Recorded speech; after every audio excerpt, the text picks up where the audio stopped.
So tell me about when Kevin was born. When Kevin was born, his father made me name him Jesus Christ. Why is that? Because he had a vision. Jesus had appeared to him, and that should have been my second clue. I was over the years putting these clues in my bonnet and storing them up. I mean, I was not a stupid person. But when you are young and you've just had a baby and you're working hard, it seems like there's no way out. So I was sort of biding my time, I think you'd say. And I did name him that, but I had an awful lot of controversy when I was in the hospital. My mother wouldn't come to see me, my sister wouldn't come to see me. All of the nurses came in and scolded me, all of the doctors came in and scolded me, all of the priests came in, all of the ministers came in. You'd think that it was something I had done wrong, instead of scolding the person who was to blame, because they knew that I was the one in the family with the intelligence, not Merle, basically, is why they did it. What was his reaction to all the scolding? He was more or less oblivious to how that it was hurting me, of course, a lot with this new baby.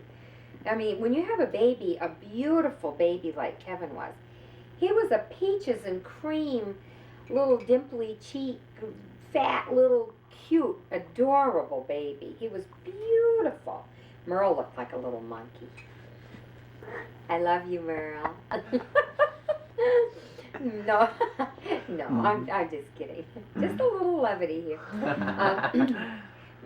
Kevin was a beautiful baby, as was Merle, but it hurts when you have so many people that seem like they're against you, you know. And but I named him Jesus, but I had ways of getting around that. Like Merle, what? I told little Merle that he had a new brother, and his name was Jesus Christ. And he said, Jeje, that's Jeje, my brother Jeje, he said. So I said, oh yeah, wow, yes, Lord. You know, it is Jeje. So it was Jeje forever. He was always Jeje. Merle named him that. And we all started calling him that, you know.